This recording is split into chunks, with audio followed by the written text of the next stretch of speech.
नमस्कार, मी पद्मा रेसिपी मराठीमध्ये तुम्हा सर्वांचं स्वागत आहे। आज आपण उपासाची एक रेसिपी बघणार आहोत, ती म्हणजे उपासाची इडली। तर त्यासाठी आपल्याला काय साहित्य लागतं चला तर बघूया। आता आपल्या बॅटरला 10 मिनिटं झालेले आहेत, तर आपण ते भिजवलं होतं, तर त्यानुसार याची कन्सिस्टन्सी अशी या पद्धतीची आहे। आता आपण जास्त पातळ करू नये आणि लगेचच आपण इडली पात्रामध्ये याला टाकून घेऊया। तर सर्वप्रथम आपल्याला इडली पात्र घ्यावं लागेल।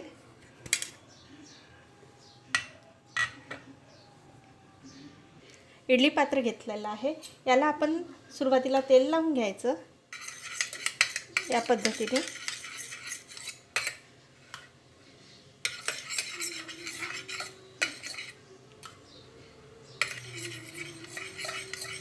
छान असं तेल लावून घ्यायचं आणि याच्यामध्ये आपण हे बॅटर टाकून घेऊया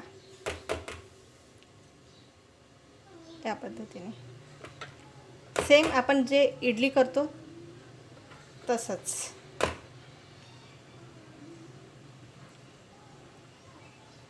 त्याचनुसार आपण दुसरं पण पात्र लावून घ्यायचं, तेल लावून घ्यायचं। सुरुवातीला छान पसरून घ्यायचं तेल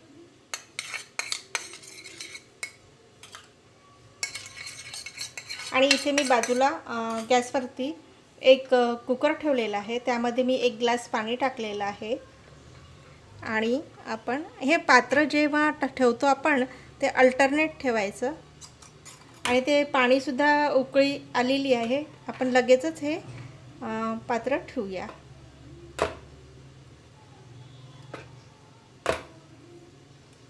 तो चांगला होता वाटतं।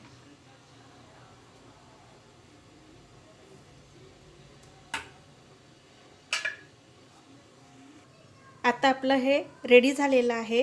आता आपण त्या कुकरमध्ये ठेवूया।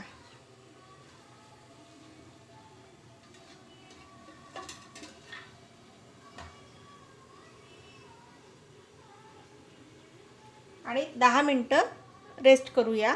10 मिनिटांनी उघडून बघूया। या पद्धतीने मी कुकरमध्ये ठेवलेलं आहे, वरतून कुकरचं झाकण नाही लावलेलं आहे, प्लेट ठेवलेली आहे आणि 10 मिनिटांनी बघूया, आपण चेक करूया। अशा प्रकारे आपण हे इडली शिजवून घेतलेली आहे। आता आपण कुकरमधनं काढलेली आहे। आता आपण याला थोडं थंड होऊ देऊ आणि त्यानंतर काढून घेऊया। आता आपण हे काढून घेऊया।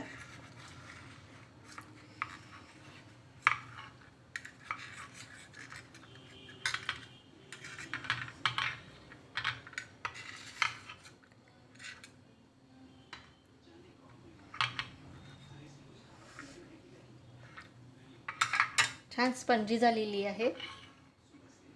एका प्लेटमध्ये काढून घेतली आपण।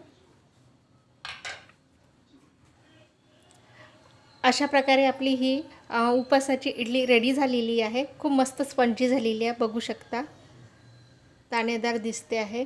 आणि ती आपण खोबऱ्याच्या चटणीसोबत किंवा शेंगदाण्याच्या चटणीसोबत खाऊ शकतो आणि छान मस्त वेगळं पदार्थ काहीतरी। उपासाचं नेहमी ते साबुदाण्याची खिचडी करण्यापेक्षा हे असं काहीतरी डिफरंट छान वाटतं। तर तुम्ही पण करून बघा आणि आवडलं असेल तर लाईक करा, शेअर करा, सबस्क्राईब करा आणि सोबत एक बेल आयकॉन आहे त्यालासुद्धा क्लिक करा बरं का। आणि तुम्ही वेळात वेळ काढून ही रेसिपी बघितल्याबद्दल खूप खूप धन्यवाद। Thank you, bye bye. पुन्हा भेटूया एका नव्या रेसिपीसोबत।